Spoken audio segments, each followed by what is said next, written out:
ሰላም ቤተሰብ እንዴት ናችሁልኝ? ዛሬም በስልካችን ብቻ ገንዘብ የምንሰራበትን መንገድ ይዤላችሁ መጥቻለሁ። ይህን ቪዲዮ እስከ መጨረሻው ተመልከቱት። ዛሬ ምንም አይነት መነሻ ካፒታል ሳያስፈልጋችሁ በትርፍ ጊዜያችሁ ብቻ ዶላር የምታፍሱበትን ፍሪካሽ የተባለ አፕ ይዤላችሁ መጥቻለሁ። ታዲያ ይሄን አፕ እንዴት ነው የምንወርደውና እንዴት እንመዘገባለን ካላችሁ የአፑ ሊንክ የኮሜንት ሴክሽን ላይ አስቀምጥላችኋለሁ። እዛ ላይ ባለው ሊንክ ተጠቅማችሁ አፑ ማውረድ ትችላላችሁ ማለት ነው። በጉግል አካውንታችሁ በቀላሉ መመዝገብ ትችላላችሁ። ታዲያ ከተመዘገባችሁ በኋላ ልክ እንደገባችሁ ዴሊ ቦነስ የሚለውን በመጠቀም በየቀኑ የሚሰጠውን ዶላር ወይም ደግሞ ኮይን መውሰድ ትችላላችሁ ማለት ነው። ይሄንን በየቀኑ እየገባችሁ መውሰዳችሁን እንዳትረሱ። ታዲያ እንዴት ነው በፍጥነት ኮይን የምንሰበስበው? ብዙ ሰዎች የሚሳሳተው ዝም ብሎ የሚመጣለትን ስራ በመስራት ነው። ነገር ግን ትርፋማ ለመሆን አሁን የምነግራችሁን መንገድ መጠቀማችሁ አስፈላጊ ነው። ፊውቸር ኦፈር ይባላል። ፊውቸር ኦፈር ላይ የምታገኙት ብዙ ስራዎችን ሲሆን ምርጥ ክፍያ ያላቸው ስለሆነ እነሱ መጠቀማቸው አስፈላጊ ነው ማለት ነው።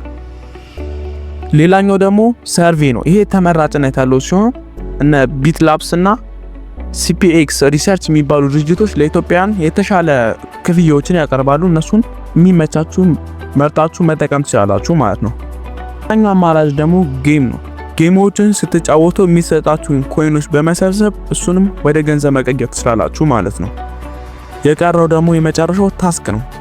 የሰዎችን ሶሻል ሚዲያዎችን ላይክ፣ ፎሎ ወይም ሰብስክራይብ በማድረግ የሚሰጧችሁን ኮይን አሁንም በመሰብሰብ ወደ ገንዘብ መቀየር ትችላላችሁ ማለት ነው።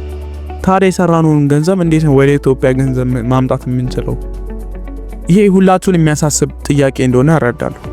ዊዝድሮው የምናደርግባቸው መንገዶች ብዙ ናቸው። ከነዛዎች መካከል ሊትኮይን፣ ባይናንስ፣ ሌሎች መንገዶች አለ እና ክሪፕቶ ከረንሲ። በነዛ መንገዶች ገንዘባችሁን ዊዝድሮው ማድረግ ትችላላችሁ ማለት ነው። የዛሬውን ቪዲዮ ስናጠቃልለው ይህንን አፕሊኬሽን ጊዜ ሰጣችሁ ከሰራችሁበት ህይወታችሁን ይቀይርላችኋል ማለት ነው። ቢያንስ በወር እስከ 25,000 ብር ድረስ ልሰሩበት ትችላላችሁ። ሌላው አንድ የምነግራችሁ ነገር ቪፒኤን ሳትጠቀሙ ነው ይህን አፕሊኬሽን ልትጠቀሙበት የምትችሉት። ምክንያቱም የሰራችሁትን ገንዘብ ወይም አካውንታችሁ ሊታገድ ይችላል። ቪፒኤን እንዳትጠቀሙ። ቪዲዮ ከተመቻችሁ ላይክ አድርጉት፣ ቻናሉን ሰብስክራይብ በማድረግ ቤተሰብ ይሁኑ። በቀጣይ ቪዲዮ እስከምንገናኝ ድረስ ቻለን ሰንብቱ።